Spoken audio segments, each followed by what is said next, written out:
Good afternoon and welcome to another edition of Money Talk with Melanie. I'm your business diva, Melanie Collette, broadcasting live via SHR Media and streaming live on Facebook. I hope you are all having a fantabulous, wonderful day. Happy Friday to you. I have two guests as usual this week. My first guest is Carolyn Benson. She's a singer and all around patriot. She's going to talk to us about getting a rise in patriotism across our nation. I'm very excited to have this conversation with her. And then my guest for hour two is Chris D. Bentley. He's an award-winning realtor from Dallas. He's an entrepreneur and business owner, and he's going to talk to us about how to stop buying leads and rebuild your brand. So it's very, very exciting show for me today, and I hope you guys find that to be the case as well. A couple of items from the news today. Actually, before I do that, let's do a little bit of housekeeping. Did you know that if you wanted to watch Money Talk with Melanie rather than just listen via iTunes or something like that, that you can do so on YouTube? I do have a YouTube channel. It's called Money Talk with Melanie. If you subscribe there, you get all the live videos, all the copies of the live videos there, and I keep forgetting to tell people. I also have a website if you want to know who's coming up on the show, moneytalkwithmelanie.com. You can check that out. And you can follow me on Twitter at MoneyTalkMel. If for some reason you want to follow my political musings, you can follow me at NJGOP. Let me back that up. At NJ Diva. What at? I forgot my Twitter handle. All of a sudden, forgot my Twitter at NJGOP Diva. There it is. I turned 49 last week, and suddenly my brain at NJGOP Diva is where you can follow my political musings if you should choose. If you want to follow the show on Facebook, you can do so at Money Talk with Melanie. If you want to follow the show on Twitter at Money Talk Mel, and Money Talk with Melanie is also on LinkedIn and Pinterest and everywhere else, every other brand of social media. It was even on Google Plus before they got rid of it. But I wanted to make sure that I told you guys that because I keep forgetting to mention those things and all the places where you can find Money Talk with Melanie. I'm also on iHeartRadio and Spotify if you do prefer the audio version. Anywhere that you want to listen to Money Talk with Melanie, you can listen to the show. Quite frankly, I didn't even know I was on Spotify until someone else told me. How about that? But the show is on Spotify, and it looks really cool too. I mean, I'd listen to it on Spotify.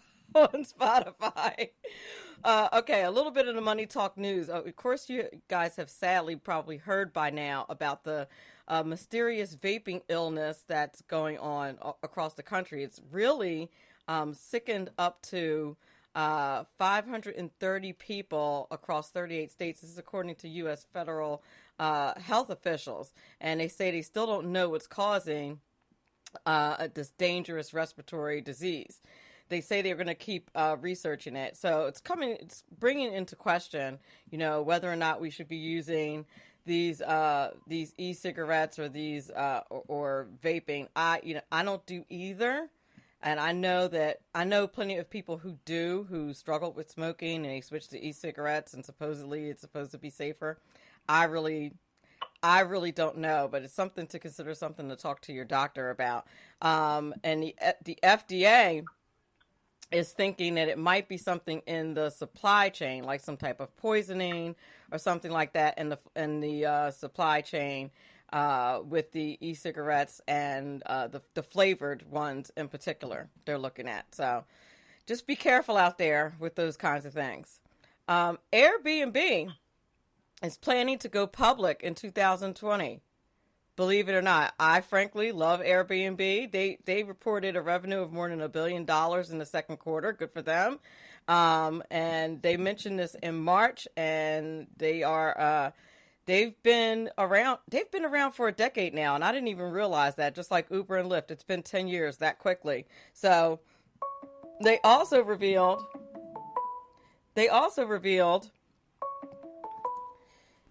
I apologize for that. They also revealed that they have. They also revealed let me make sure that I have this right. That users who list their homes and rooms on a platform made over $80 billion since it began. How about that? Airbnb is doing really well. And as long as you're careful about what neighborhood you're going into and things like that, you should be okay with Airbnb. I know some people are afraid of it. But I personally am a big fan of Airbnb, and apparently I'm not the only one. And then finally, the streaming wars are generating huge hauls for rights holders of syndicated network television shows like The Big Bang Theory, Seinfeld, and The Office. This is according to the Hollywood Reporter. And of course, Law and Order. I absolutely love Law and Order. I'm Law and Order addicted. Whenever there's a marathon on, I will definitely listen to it, or definitely watch it. And apparently, they are bringing in big bucks by doing it. $1 billion. Instagram says that it's going to restrict certain posts that are tied to diet products and plastic surgery after concerns over the impact on young people's mental health and body image. So these are posts that claim that they make miracle claims about weight loss and diets and things like that. And I think this is more of the nanny state and more babysitting. I really don't like that. I'm really not a fan of them necessarily doing that. I mean, buyer beware. We should have some good sense about whether or not we can buy these things. Okay, we are up against a commercial break. You're listening to Money Talk with Melanie. I'm your business diva, Melanie Collette. My guests today are Carolyn Benson and Chris D. Bentley. We'll be back in a few minutes. Right now, you can get the credit you deserve. Just visit MrCreditRepair.biz. Let their expert credit repair specialist remove late payments, charge-offs, collections, even old bankruptcies, fast and easy. That's MrCreditRepair.biz. Why go anyplace else? Increase your credit score today. At Mr. Credit, you always get a quality service, all at our everyday discounted price. Stop getting turned down for cars, credit cards, or even new homes. Visit MrCreditRepair.biz today. That's MrCreditRepair.biz. Your credit repair is our #1 priority. Making a living can be tough these days with so many jobs going overseas. If you love numbers and puzzles and want job security, you can become a tax specialist with an amazing 6-month tax course from Tax Mama. Operate your own tax practice locally or anywhere in the world where there are American taxpayers. It's a great way to write off your trips to visit family for months at a time. Everything you need to pass the IRS 3 special enrollment examinations is included in this course. Visit irsexams.school. And if you need more than 6 months, that's okay. Take your time. You're in the course until you pass the exams or until you unsubscribe and reject Tax Mama's emails.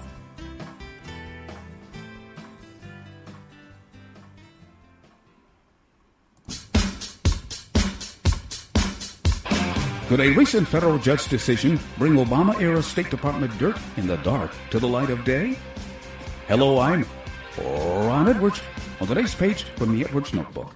Thanks to federal judge Royce Lambert, who's sickened by the State Department's willingness to tell a bunch of lies and cover up for Mrs. Clinton's illegal actions, the judge granted additional discovery to Judicial Watch in the Hillary Clinton email cover-up scandal. Judicial Watch has released the transcript from their hearing on August 22, 2019, where U.S. District Judge Royce Lambert granted significant new discovery to Judicial Watch on the Clinton email issue. Judicial Watch versus U.S. Department of State, also Senate Finance and Homeland Security Committees, released documents revealing that Clinton IT aide Paul Combetta copied all but 4 of the missing emails to a Gmail account that does not appear to have ever been reconstructed and searched. Judge Lambert also criticized the State Department's handling of the production of Clinton's emails, in this case stating, quote, "There is no Freedom of Information Act exemption for political expedience, nor is there one for bureaucratic incompetence." Could true justice be next? I'm Ron Edwards. And we will meet soon on yet another page from the Edwards Notebook. And we're back. You're listening to Money Talk with Melanie. I'm your business diva, Melanie Collette, broadcasting live via SHR Media and streaming live on Facebook. Welcome back. My first guest is Carolyn Benson. I'm very excited to have her on the show today because we're going to be able to talk about patriotism. She is a singer, but she's a patriotic singer, and I can't wait to talk to her. Her musical career inspiration began in musical theater at a very young age, always participating and performing in grade school productions. This never stopped over the years, and Carolyn went on to attend Shenandoah Conservatory of Music to further her natural musical talents and pursue a higher education in music performance. Following the conservatory, Carolyn took a step back from music after meeting her husband-to-be. They were married and together have 2 lovely children, but her passion for music never ceased, calling her back to the stage.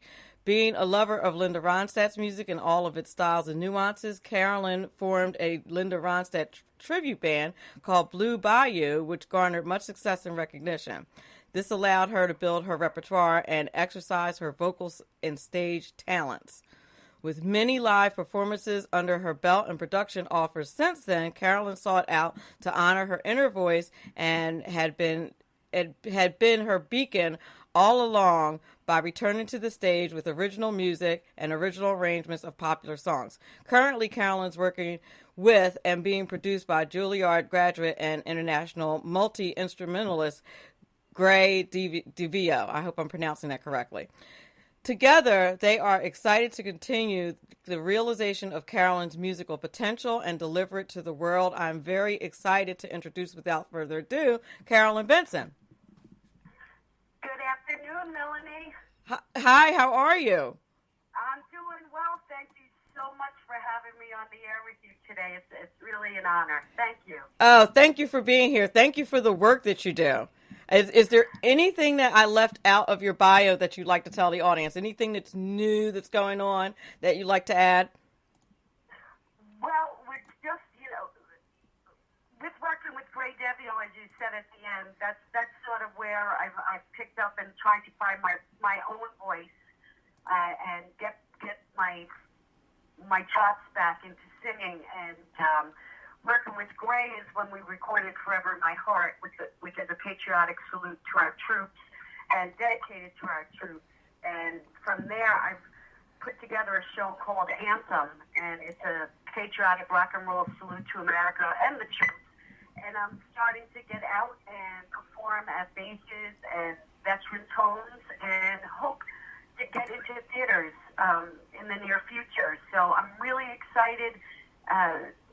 Heading into this part 2 in life, I feel that this is sort of always been a calling. I let singing go to the wayside while raising my family, and now they're growing up. They're not gone. They're just it's at a point where they're seeking out what they're going to do with life, and I think it's time that I figure out what I'm going to do with my life. Oh, I love it. I love it for you. So let's talk a little bit about this, about patriotism and how it really had recent studies have shown that patriotism has been on the low among young people, and you're seeking to fix that in a way.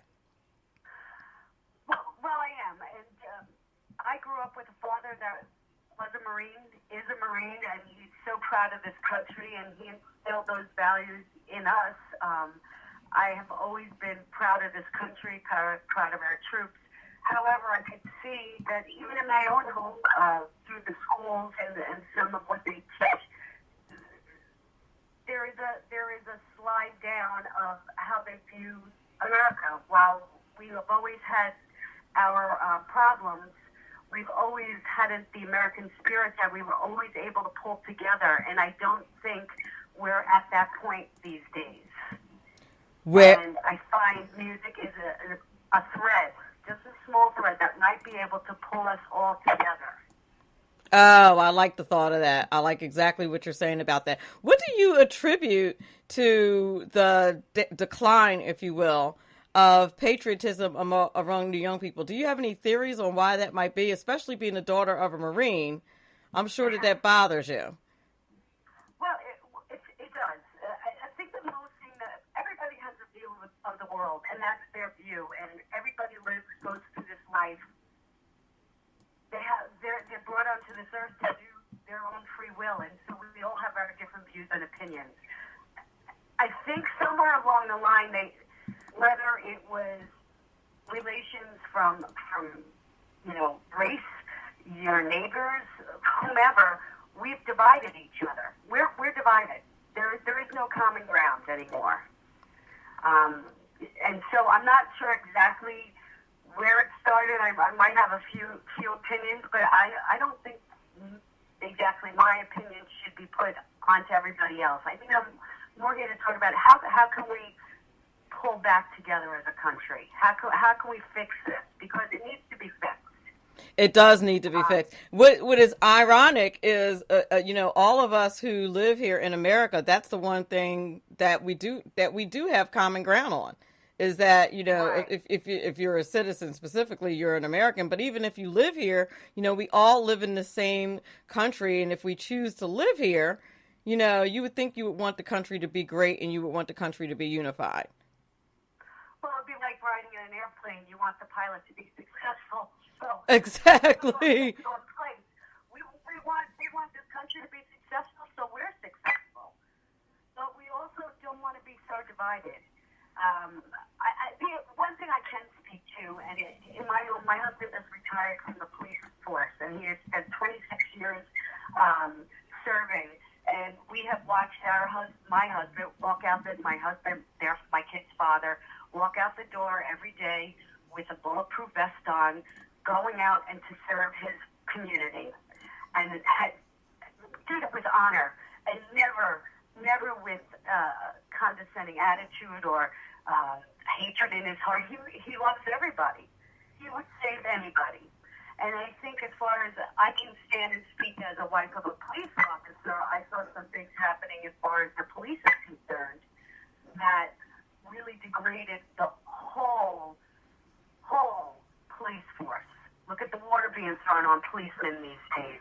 Let me tell you, in every single occupation in this world, you'll have a percentage of very bad people. It's police, there's firemen, you have priests that are bad, you have, rabbis that are bad, you have a lot of people that are bad, but remember this, there is more good than bad.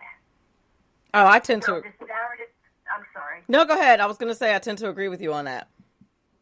Yeah, so this narrative that policemen are bad and have this view of to be against certain groups, it's not true. Again, there are bad people, but you cannot want a whole police force and say they're bad, they're going to hurt you. They're not. They're there to protect you. That's for sure. Do you think that that some of the things that we're seeing in the political climate today is affecting patriotism? Like, there's this a lot of students, and full reveal, I'm also a high school teacher. A lot of yeah, I know.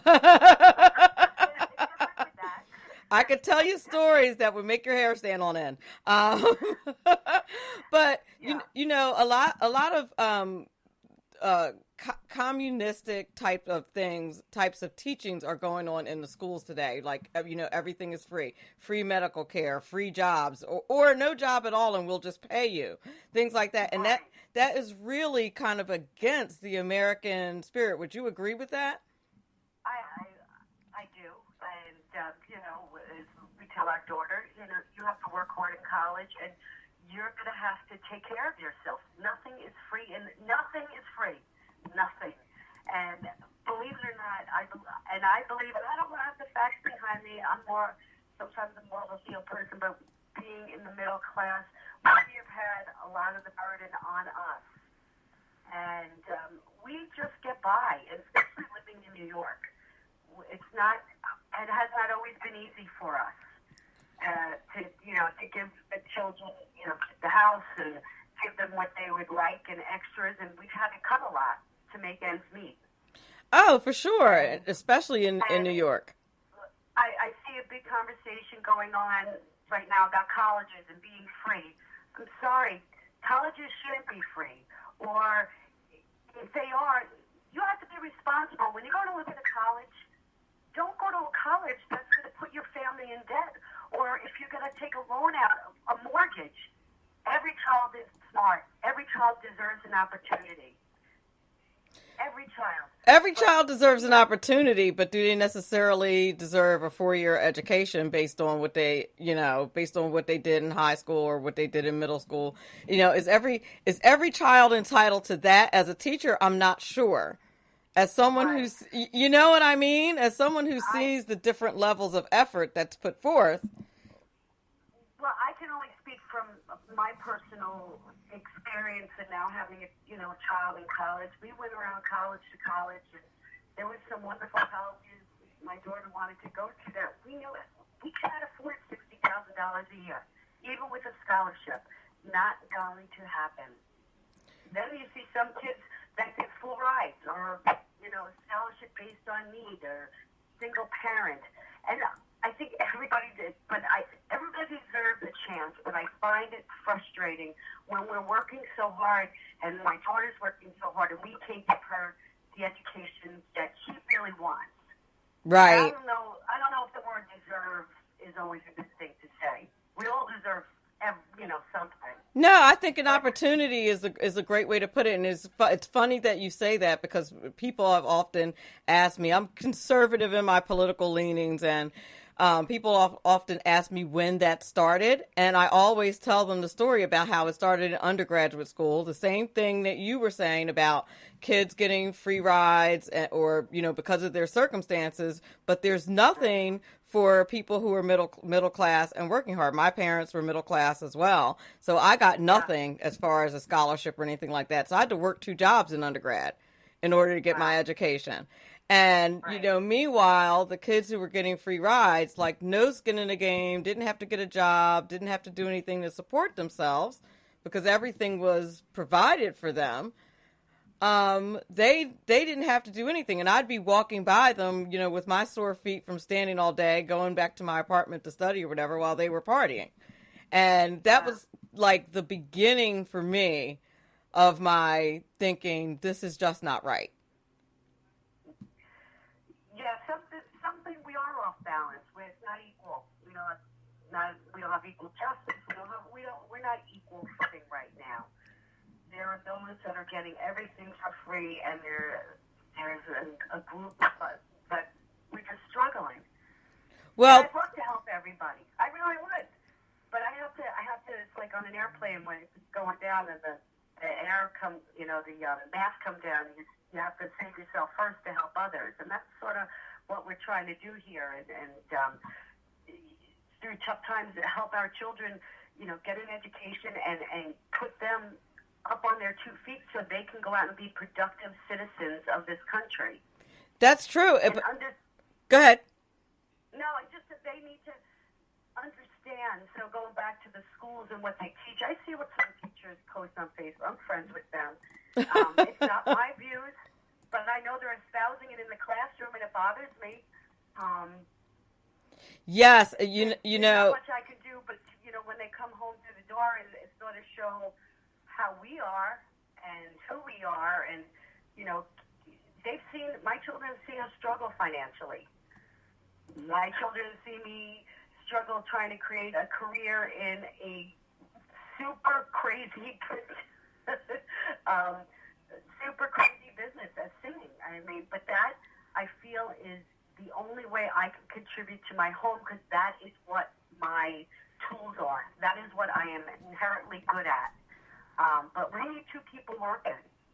Let me ask you about that. As a parent, as a parent who had to teach your kids, you have to pull yourself up by your bootstraps, you have to work for everything that you get. Do you find that there's a difference in parenting from your generation to the current generation? Well, I think there is a mindset of it will come to them. I'm trying to. I love being political. Oh no, I'm not trying to be political. I'm just wondering. No, I'm just wondering if the generation, if there was something that we did wrong with this generation, that they're not quite as patriotic as generations past. If there's some difference in the parenting that made them a little less patriotic, a little less respectful of authority, a little less having a little less integrity. Like, for example, I find that cheating is very pervasive throughout the schools, and nobody seems to be bothered by it. Like, the parents don't seem to be bothered by it. Do you see that as a generational thing? Like, I feel like that ties into our patriotism. Oh, I do, yeah, that's funny you say. I do believe that, and I believe, like, I look at my parents, or I look at my parents' parents, and World War II. My Uncle Frank, World War II, came home. He got married, had children, went to work for the post office.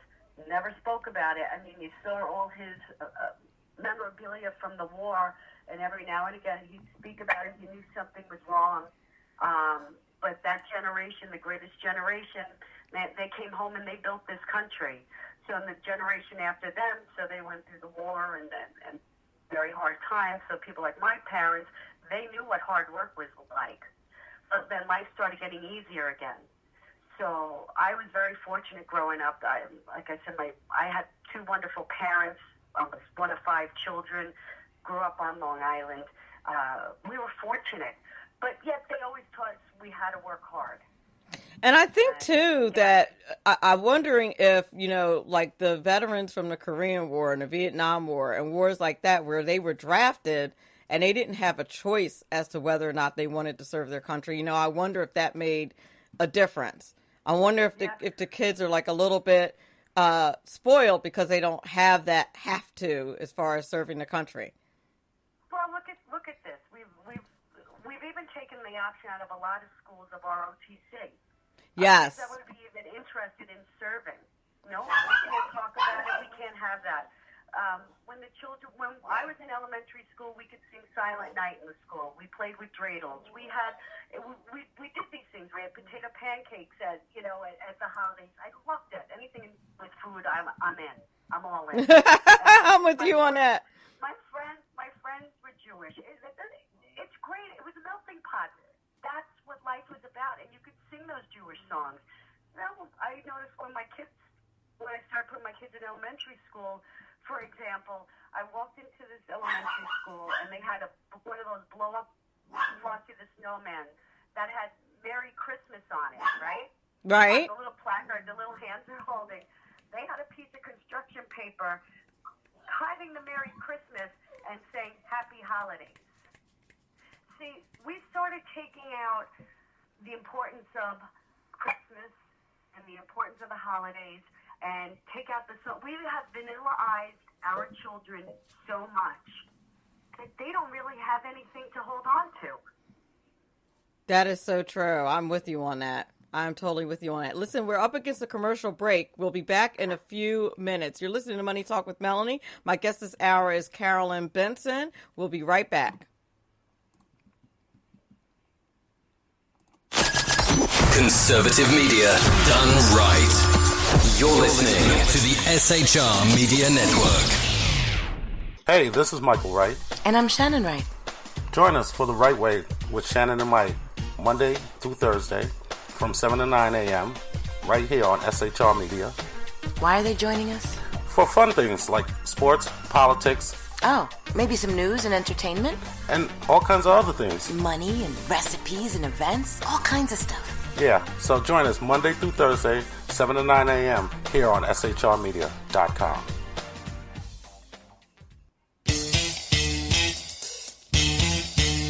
From a public locker inside a dilapidated Long Island rail station comes a show designed to piss off liberals using truth, facts, and ridicule. The Lid Radio Show, featuring the conservative voice from the People's Republic of New York, the Lid himself, Jeff Dunitz. Tune in every Wednesday at 2 p.m. Eastern, 11 a.m. Pacific on the SHR Media Network. Go to shrmedia.com. At Lid Radio, we fight for the truth, justice, and a good kosher T-bone. If you don't listen, Hillary Clinton might sneak into your bedroom in her housecoat late at night and blame you for her election loss. It's the Lid Radio Show with Jeff Dunitz.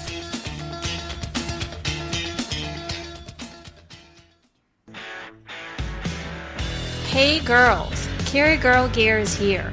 More and more women every day are concealed carrying, participating in competitive shooting, and getting firearms training. It's not a boys' club anymore, and we don't have to shop in their stores anymore either. Finally, a cool and unique clothing line just for women. Dope tees and hats for the patriotic, concealed carry, and 2A girl. So what are you waiting for? Go check out carrygirlgear.com today. It's your business diva here, Melanie Collette. I am inviting you to a front row seat as I discuss some of the most intriguing details of wealth and finance with today's movers and shakers in the world of business. Listen in and discover financial truths on a global, domestic, and household scale. Uncover topics that will impact your wallet today and in the future. Money Talk with Melanie airs Monday through Friday, 5 p.m. East, 2 p.m. West, right here on SHR Media and High Plains Pundit Talk Radio. You can't afford to miss it.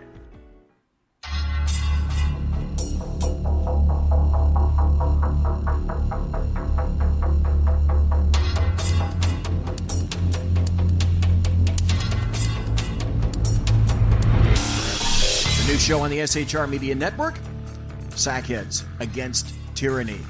On shrmedia.com. Go there quick like a bunny, 11 p.m. Eastern, 8 p.m. Pacific every Wednesday. Live and direct on the SHR Media Network. shrmedia.com. Be there.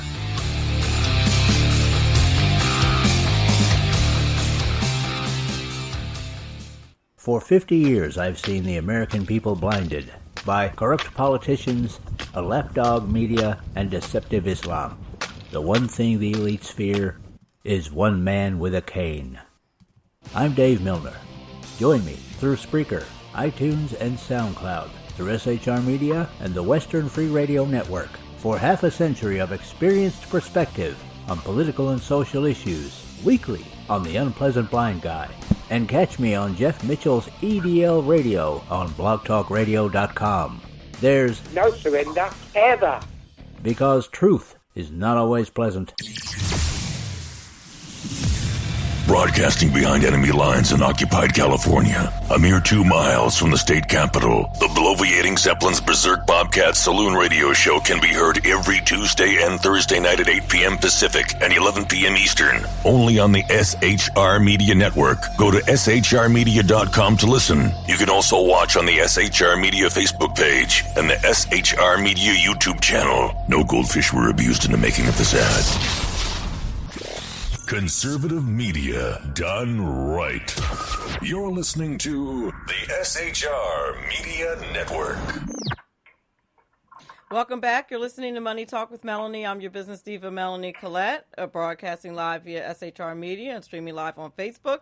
My guest this hour is Carolyn Benson, singer and overall patriot, and she's on a patriotic tour with her group. The name of the group is Anthem. Yeah, the name of the show is Anthem. Okay, the name is... And so it's Carolyn Benson. Okay. And with my show, and I have a band, a 5-piece band, and it's great. I have a piece... Well, I think it is. Oh, I think it is, too. I actually have a little sample here, if you don't mind me playing it. Oh, I love it. Let me see if I can get it going here.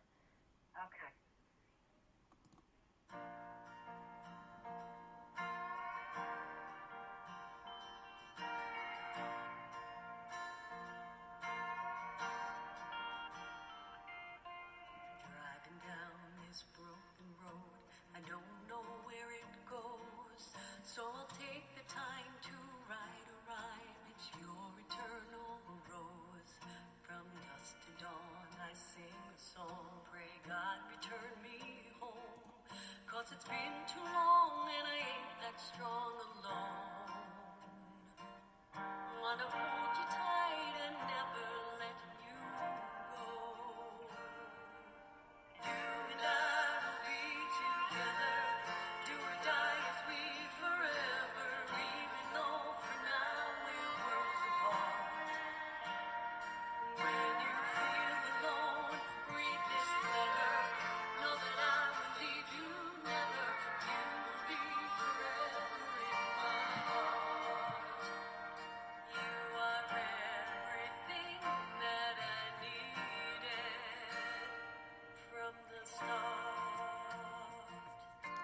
That's beautiful. That's just the first stanza there. That's beautiful. Thank you. I love that song. Yeah, it's dedicated to the armed forces, and it's from the perspective of that person that is overseas or away from home, and no matter what happens, that I'm always thinking of you and forever in my heart, and that it goes as well for those family members sitting at home and waiting for their loved ones who have been gone for so long to serve our country. For sure. I have a friend actually right now. She's a Facebook friend. I've never actually met her in person, but I feel like I know her.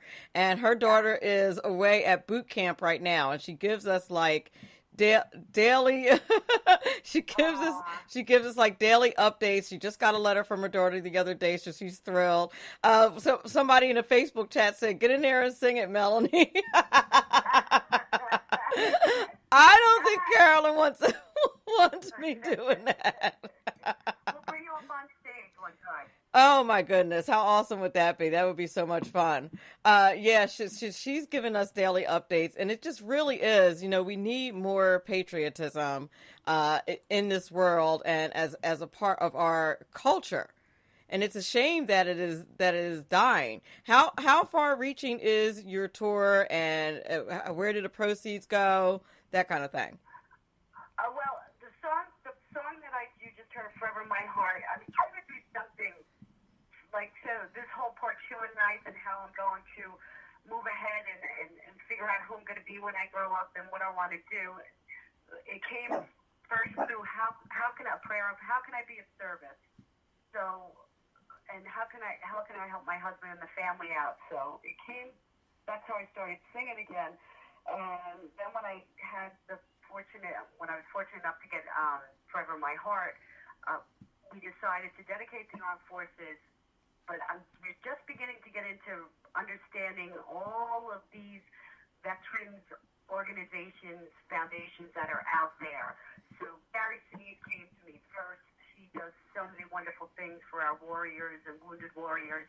I taking a portion of the sales of that song and donating it to the Gary Sinise Foundation. Oh, that's wonderful. That's my goal.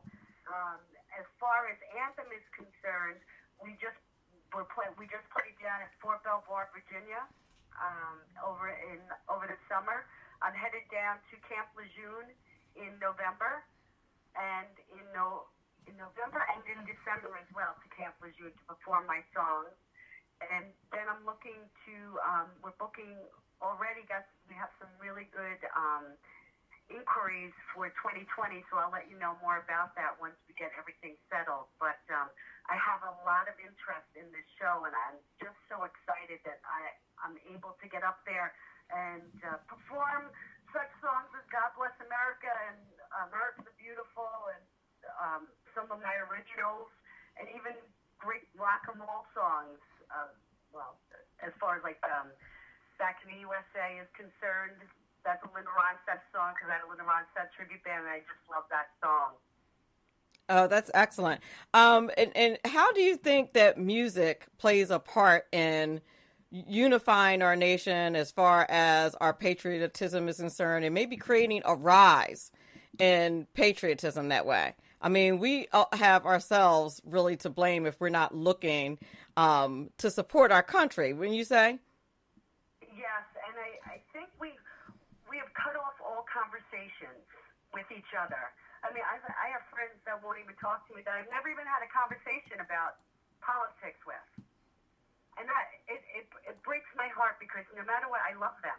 We may disagree on a lot of issues, socially, financially, whatever. Why wouldn't you want to talk to me? Exactly. What is going on here? Why are families, being torn apart by politics? Listen, I have to be honest, even when my daughter and I speak, my daughter is super, super intelligent and smart and has in international relations, and she's gonna be something. She and I don't always agree. I have to learn as a mother and a parent first. I have to learn how to listen. So I'm not only trying to go out there and help the rest of the country, I'm actually trying to learn it myself. So why not learn it all together? You know, that's not a bad idea, listening for all of us, right? Right. And not learn how to, get so, oh my God, that's not what I said.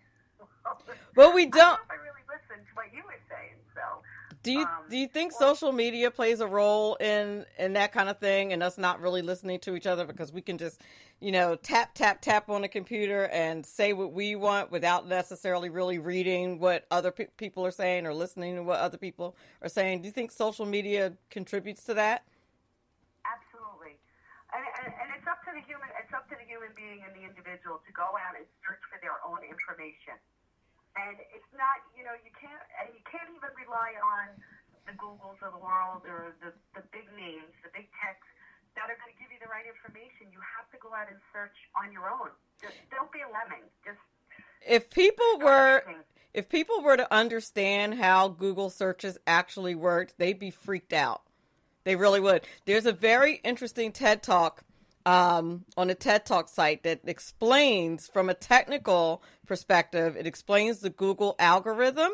It's really, but it explains it in a non-techie way so that I teach computers. Just that's what I teach. And I think everybody needs to know that. I think years ago, do you remember, nobody had a cell phone. Really, it was a luxury if you had a cell phone. I mean, even if somebody had it in their car, it was beyond. You were fancy. We were fancy, and all of a sudden everybody started getting cell phones, and then they were giving the cell phones away for free. So then they started flooding the world with cell phones and technology, and here us older kids, they're able to pick it up in an instant. Then you got us old folks who are picking up cell phones and, Snapchamping it, as I tease my son, I embarrass him, but, and learning how to tweet and all this other stuff. We're sitting here trying to figure out how to use a phone. They're running with it. They're ahead with it. They're all into social media. There are things we will never understand about it. There, right there, lies a big problem. But I don't think all social media is evil. I think there's part of it that's very good. I mean, for things like spreading the word about your song and playing it, like the clip that I got from your that I played from your song, I got from the YouTube video. You guys should definitely go check it out. But there isn't a lot of listening. There's just a lot of posting when it comes to social media. So I think getting back to what you said about us needing to listen to each other, I think that's part of the problem.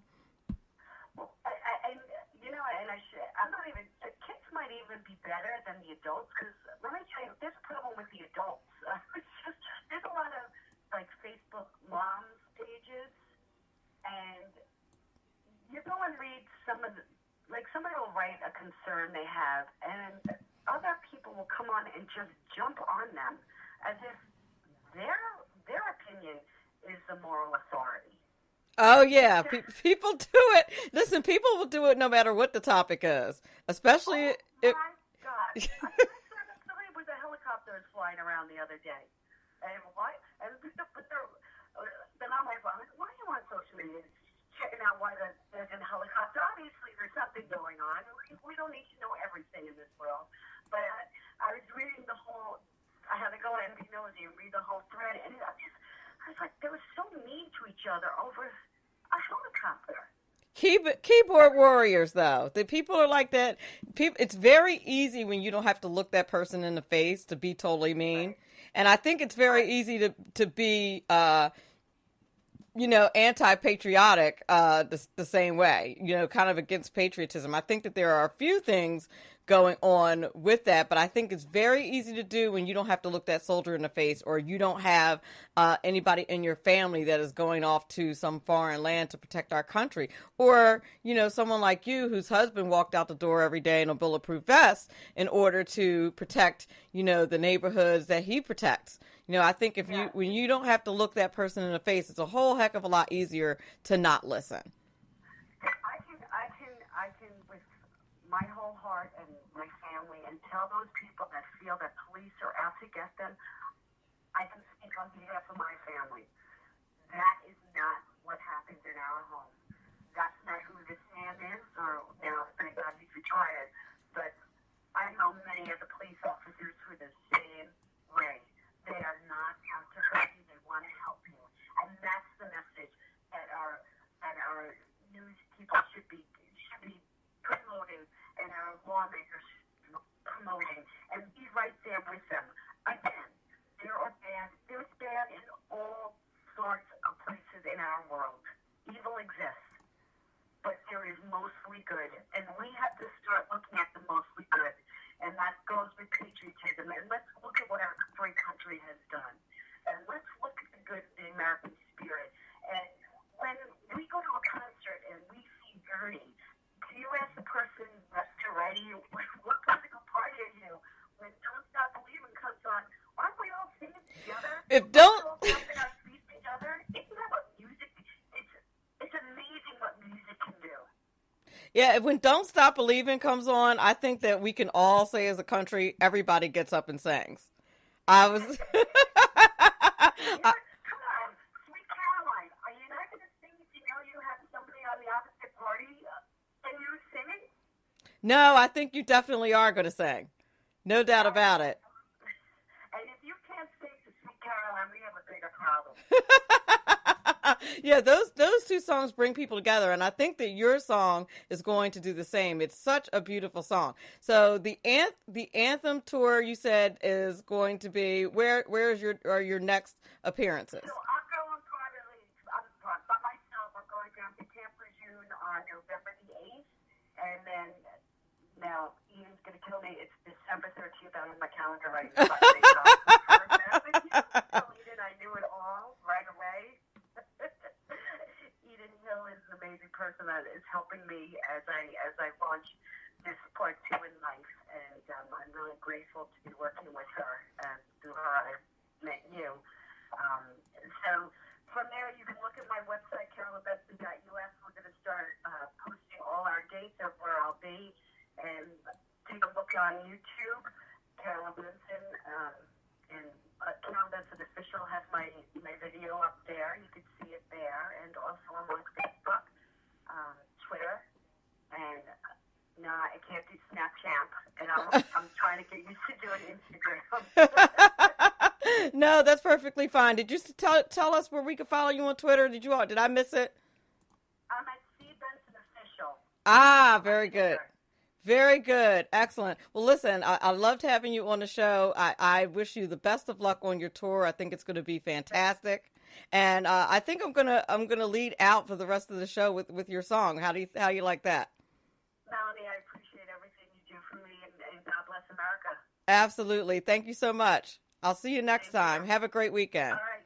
Wonderful. You too. You're listening to Money Talk with Melanie. I'm your business diva, Melanie Collette, broadcasting live. That was the one and only Carolyn Benson. She's a singer and all-around patriot. It was so great to have her on the show today. And instead of going into a commercial break, I think I'm going to play the rest of her song. And then we'll be back with my next guest, who is Chris D. Bentley. He's an entrepreneur, and he's going to talk to us about how to rebrand ourselves and stop buying leads. Anybody who's ever been in a lead kind of business will tell you that it can be a very difficult thing to have to buy leads and try to keep up with making money. So he will be back with us next.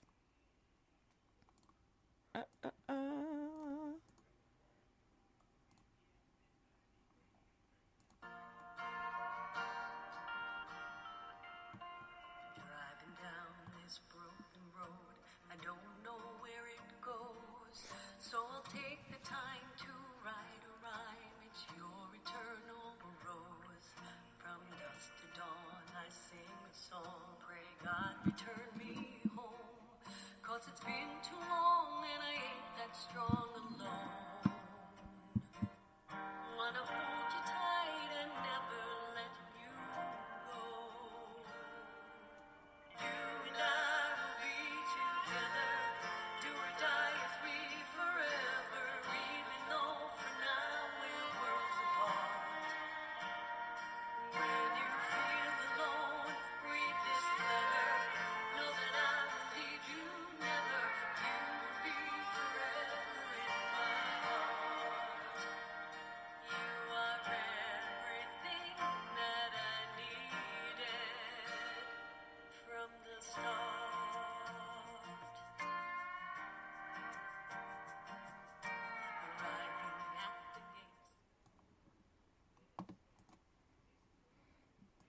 Making a living can be tough these days with so many jobs going overseas. If you love numbers and puzzles and want job security, you can become a tax specialist with an amazing 6-month tax course from Tax Mama. Operate your own tax practice locally or anywhere in the world where there are American taxpayers. It's a great way to write off your trips to visit family for months at a time. Everything you need to pass the IRS 3 special enrollment examinations is included in this course. Visit irsexams.school. And if you need more than 6 months, that's okay. Take your time. You're in the course until you pass the exams or until you unsubscribe and reject Tax Mama's emails.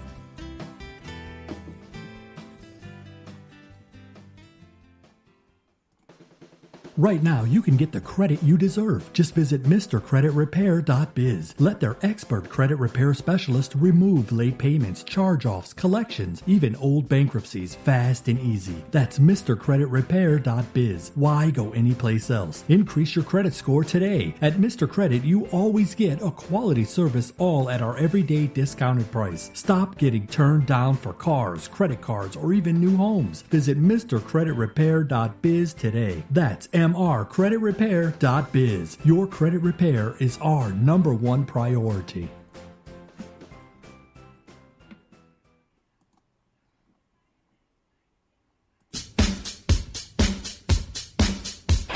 If America continues to reject biblical principles, she will eventually find herself tossed upon the ash heap of history. Hello, I'm Ron Edwards. On today's page from the Edwards Notebook, the United States of America was founded upon the bedrock of both the tremendous principles enumerated in the living word known as the Holy Bible and the insights of William Blackstone of Great Britain, whose influential writings helped solidify in the minds of our founding fathers the true basis of liberty. In regards to the Bible, numerous men of renown testify to its worthiness and what a blessing it is to both we as individuals and our republic as a whole. The great innovator and horticulturalist George Washington Carver stated, "The secret of my success? It is simple. It is found in the Bible. In all thy ways acknowledge him, and he shall direct thy paths." It was Benjamin Franklin who noted, "A Bible and a newspaper in every house, a good school in every district, all studied and appreciated as they merit, are the principal support of virtue, morality, and civil liberty. Wake up, America, and please see the light." I'm Ron Edwards. Please view my new website, theronedwards.talkspot.com. Ron Edwards, the new voice of America. Sponsored by the Tri-County Liberty Coalition. Welcome back. You're listening to Money Talk with Melanie. I'm your business diva, Melanie Collette. Our next guest is Chris D. Bentley. I'm actually calling to get him on the phone right now. He is an entrepreneur and master real estate agent, also an author. I'm excited to have him on the show today. Good afternoon. Hi. I was just doing your intro. Thank you. It sounded amazing. Thank you. Oh, thank you. Thank you for being on the show today. Like I said, I was saying he's a business owner and author. We're going to talk to him about how to stop buying leads and rebuild your brand. I'm so anxious to hear what you have to say about that. A little bit more about Chris. Like I said, he's a Dallas realtor. He's got over 15 years experience in selling real estate in multiple states. He's a three-time $1 million producer 3 years in a row, has over 80 YouTube videos, and 2 times voted D Magazine Best Realtor in Dallas. He is also a member of the Rogers Healy team, widely recognized as one of the premier real estate companies in Dallas and Fort Worth areas, and author of 2 books on real estate. Without further ado, Christy Bentley. Hi. Hi. Me on the show. Super pumped to be on. Oh, I'm so glad to have you on. Your video about how to not buy leads and rebuild your brand caught my eye as somebody who's a recovering financial advisor, among other things. And I'm sure you probably know people, and I think all of us who do business based on leads kind of all know that same struggle. So I thought it was a great topic to talk to you about. And plus, the homes that you sell, wow, gorgeous. Is there anything that I left out of your bio? I did kind of a quick and dirty of your bio, but is there anything that you'd like to add? Well, I got 3 books now, and I was named D Magazine again this year, so 3 years in a row, which is really tough. So yeah. Excellent brag. That is. Yeah. That is. Well, I mean, I like doing what I do, so it's not really bragging. It's just, I'm excited about it. It's really tough to do 3 years in a row, and doing 3 books essentially back to back to back was a fun thing to do. I'm actually thinking about doing a 4th book this winter. It's just, when you enjoy doing stuff, you enjoy, talking about it. Exactly. I was just my guest the previous hour. We were talking about how when you are being interviewed, you're usually excited about the topic that you talk about. So you're typically pacing around a room and just super hyped to talk to whoever it is that you're talking to. So we can weave in whatever valuable information that you think would be valuable to my audience, especially for budding people who are in similar industries. Like I said, I'm friends with several realtors, so I'm really hoping that they're going to check out this show. Several financial advisors and just people who are in businesses and entrepreneurial pursuits where leads are very important. And I thought that you had some really great insights where that's concerned. Yeah, I'd love to share it. A little back history. It was about a year and a half ago or so. I put all my money into leads, online leads, and the platform wasn't getting picked up from Google. And, as you sign up for leads, it's never like a month to month. It's usually a year or 6 months. So I was stuck, and I wasn't making any money. And one thing led to another, and, I was living a flamboyant, in terms of how I kind of consider a flamboyant lifestyle, at least a new BMW. And I was literally a month away from moving into the car and living there, in a car. And, it's tough. And how I bounced back was I had to get a job. And then I just continued to hone in on my skill, which is selling. I'm a very good salesperson, and also I'm a very good business owner. And I think all I just did was just double down because I had time. I didn't have anything going on, so I had time. I had to figure out a way to generate leads for free and get myself away from, moving into a car that I just leased. So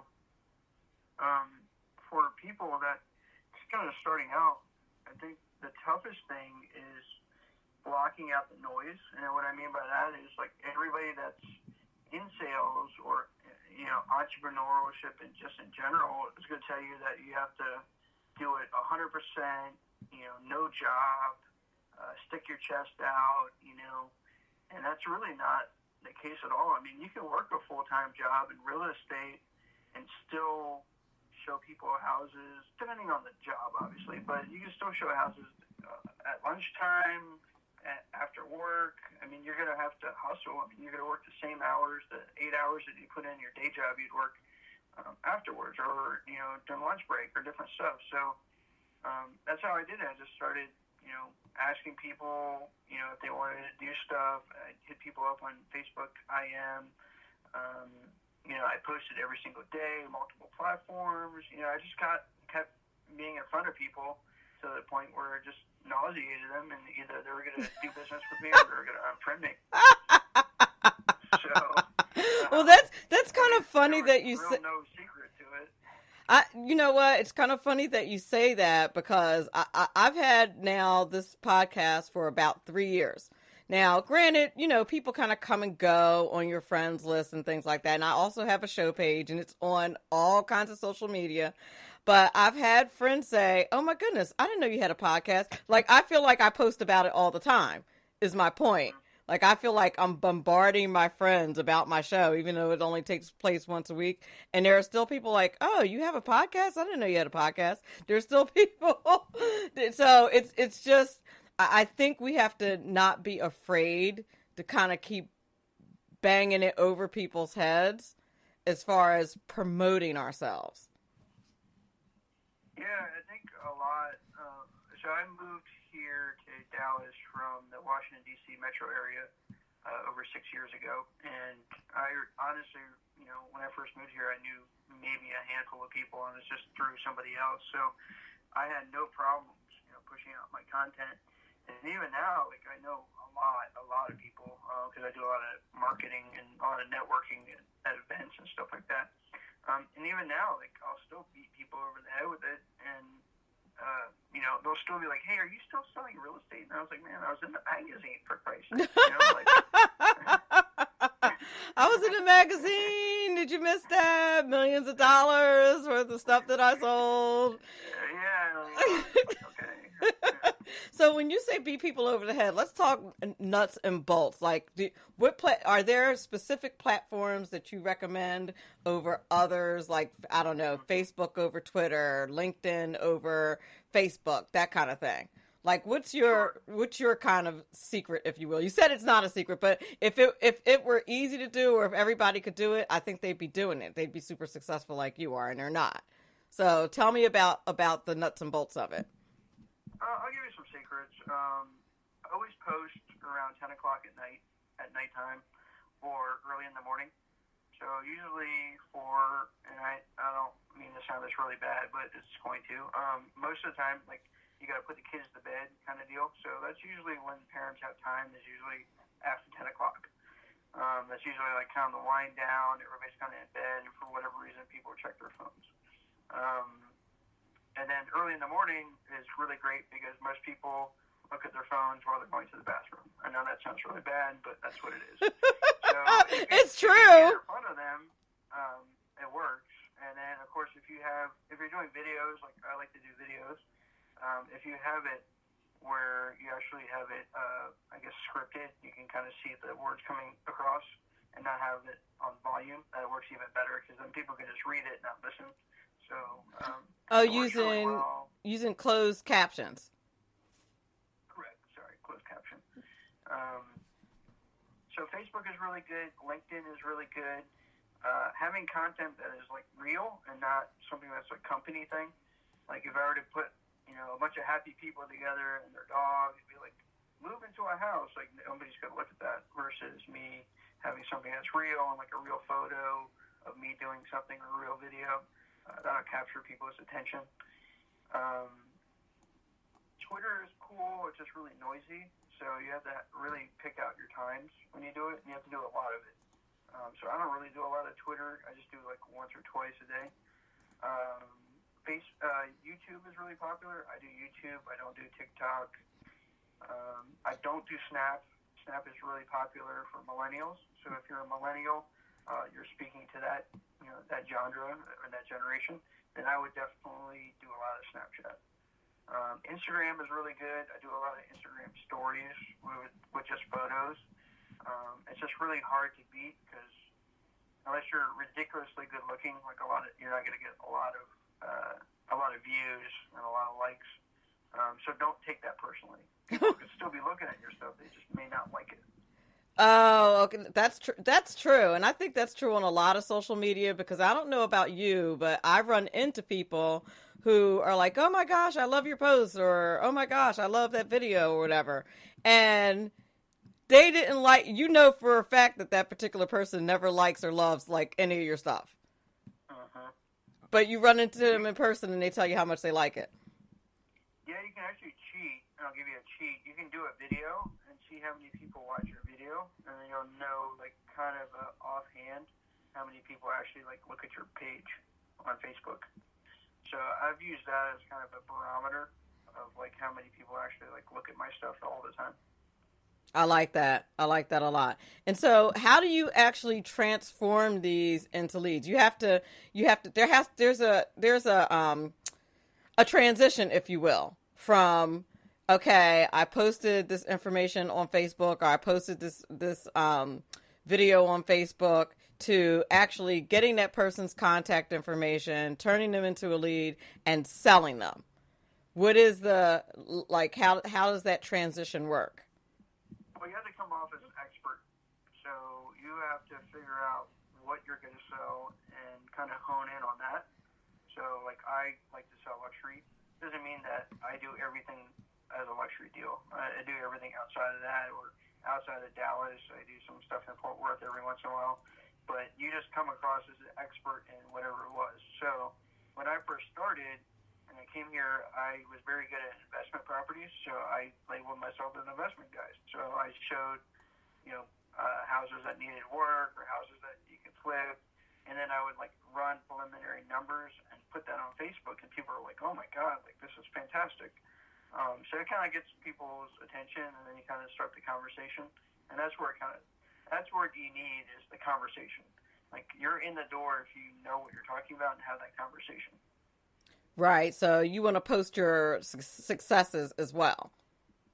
Yeah, exactly. You want to post your closing, or if you're doing financial services, you want to talk about how you save your clients so much money towards whatever, and now you're putting it towards retirement, and they can retire 5 years earlier, whatever the situation is. So now you've written 3 books so far, and you're thinking about writing a 4th one. Tell us about those books and what's in them and why we might want to buy them. What was your first book that you wrote? The first book is mostly geared towards first-time home buyers. It's 7 steps to home buyer misconceptions. It's just something that I've had in my head for so long that I just really needed to just put it on paper and just give it to people. I just give it to people. If any of the listeners on the show want any of my books, I'll just send it to them. You can just reach me on any of the platforms. But yeah, it's just a way for me to get, somebody will ask me some questions about, buying a home. I'll be like, "Oh, it's in my book. Here, take a look at it." If they look at it, awesome. But if not, they're like, "Wow, this guy wrote a whole book." And it's nothing super long. It's not like War and Peace. I think it's 9 pages. So. Oh, really? Yeah, I mean, it's not super thick, but it gives a lot of good information for somebody that's just kind of in the dark about buying a house. And there is a lot to it too, especially if you're a first-time home buyer. I think people can get pretty easily frustrated with the process of buying a home, and it's easy to make some mistakes. The process, and then you got family members and loved ones that are telling you different stuff. One person's like, "Oh, put 20% down." The other person's like, "No, put 3.5% down." So you're getting all kinds of different stuff, and you're hearing about this, and they had their problems here, and I get it all the time, and I'm like, well, that doesn't work for this situation. It is what it is. So you're just trying to help people. That's my whole business, is just helping people and try to steer them in the right direction. So what would you say your number one tip is from the home buying book, Home Buying Misconception? What would you say the number one misconception is? The toughest thing for me to get through people is that understanding what your monthly payment's going to be every single month. So you can go out and I can go out right now and afford a really, really nice house, but the fact is that I really don't want to spend that much money every single month. So as amazing as that house is, I would rather have the money in my pocket. So you have to kind of work with the numbers and be like, okay, well, I could afford a $500,000 house, but to get my mortgage payment to $1,500, I really need to stay in the below $300,000 range. So that makes sense. That makes a lot of sense. And do you think that that's on the part of buyers not knowing, or on agents not doing a thorough enough job, or a little bit of both? A little bit of both, and I think it's also the loan officer's responsibility. I think the loan officer needs to be like, okay, what are you comfortable spending every single month? And if they're like, oh, well, my lease is $1,200, but I can go up another $300. Well, you shouldn't really pre-approve them for $500,000. Right. Gotcha. That makes a lot of sense. Now you have another book called the seven tips to get your highest value for your house, what every home seller needs to know. Now, why would a person want this book? This one is more geared towards just some really basic stuff that nobody really talks about, like having flowers in your front yard, or actually having grass in the front yard, or keeping up with stuff like scraping the popcorn ceilings before you sell it, cleaning the air duct because the return vent always gets nasty. Just some really, really basic stuff that would kill it if you're getting into somebody that's going to walk through the house and I see something like that, immediately I'm going to be like, okay, great. Now I'm going to have, some sort of allergy problem if I have this return duct that's all gunked up. I pull up to the house and it looks terrible. There's no yard. Just really basic stuff that people overlook. Okay. Would you say that's probably like your number one tip is just like cleaning and making sure that everything is tidy, so to speak, that you have good curb appeal? Exactly, and like making sure that the walls are like one color and not like red in one room and green in the other, and you're like, oh man, like what happened here? Kill the accent walls. Accent walls used to be were a thing for a little while. You would be surprised what I find. Yeah, I would be. I would be surprised. I had, like I said, I have a lot of friends who are real estate agents, so I've heard the stories. One of the, and you can deny, you can affirm or deny this finding in your homes. Stripper poles in the bedrooms. That's one of. I have found it. I found jacuzzi tubs. I found. I have tons of stories about all kinds of stuff. And like sometimes I'm just like, wow, I can't believe I sold that. Wow, it's crazy. And then sometimes. So it's funny. My broker sold a property owned by a famous athlete. I'm not going to name who, but one of the biggest pictures had a big stripper pole and stage on there. And I'm like, guys, you realize what that is, right? And they're like, no, like it's just a pole. And I was like, oh, just shaking my head. Like, but it sold. And so, for somebody that was like, oh my gosh, it could not possibly be more perfect. Yeah, it's fantastic. So now you have a third book on real estate investing, the basics for beginners, and that's probably like your heaviest book, right? Yeah, it's my most recent, and that's just something that you'll find on probably like the first day if you do one of those like $5,000 weekend courses for real estate. That's what you're going to find. And I created that as a way for people that are like kind of interested in what it'd be like to be an investor in real estate, and then really knowing what it's like to be an investor in real estate, meaning like being a landlord, putting money down. What happens if you flip a house and it's undesirable and now you're stuck with it for like 6 months and you're making payments? Like, what is it really like being an investor? So that's what I created. So you're saying that it's not all super glamorous. Yeah, TV makes it out to be something like very quick and easy. Like, you just sell a stock and you just sell a house. Well, houses sometimes don't sell for a long time. And then you got a mortgage payment.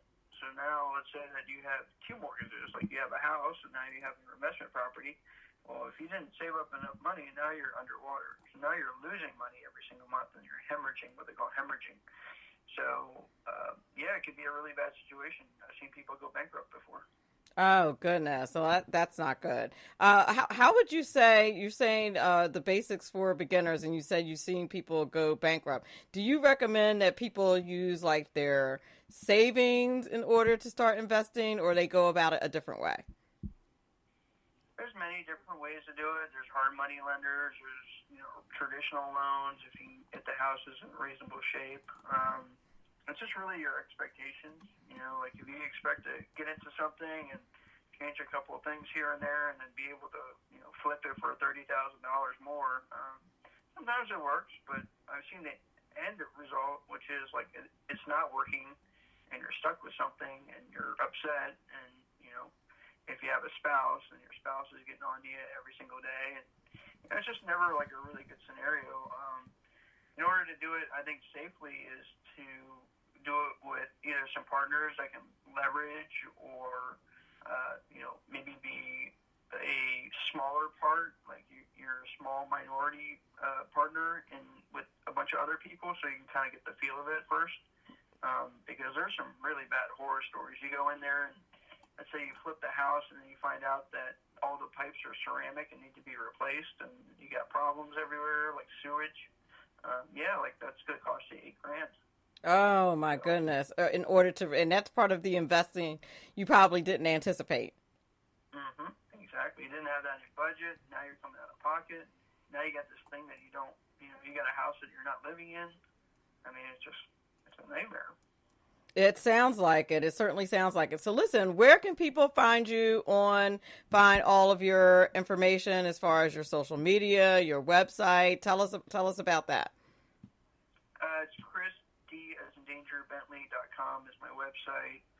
Facebook, same thing, Chris D. Bentley. LinkedIn, Twitter, YouTube. Like I said, I'm on Snap, and I'm really not on it. I think that's about it. Excellent. Well, I want to thank you for being on the show. You offered us some really valuable tips. No problem. Love to be on the show. Last thing I kind of want to tell everybody is, so I started, and then I quit, and I started, and I quit, and started, and I quit. One of the things that I really realized later on in life is that you just have to have some patience. And I know that's really tough for people. But if you just have patience and kind of stick with it, if it's working and you're like making $400 every single month, that's cool. Just build on it and just don't give up. Just have patience. I like it. That's great advice, and I appreciate it very much. Thank you so much. Have a great weekend. You too. Thank you. Yep. You're listening to Money Talk with Melanie. I'm your business diva, Melanie Collette. That was Chris D. Bentley. Our guest for our first hour was Carolyn Benson. I hope that you enjoyed the show today. We're going to have to end a little bit early. I apologize. And thank you so very much for being here. And remember, all of this is very important because after all, it's your money. Have a great weekend.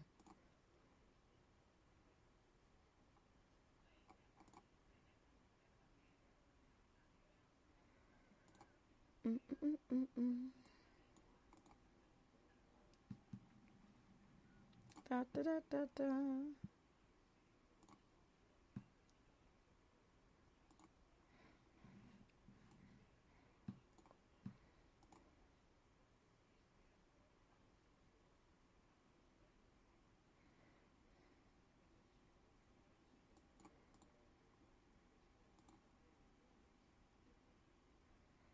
Mm-hmm.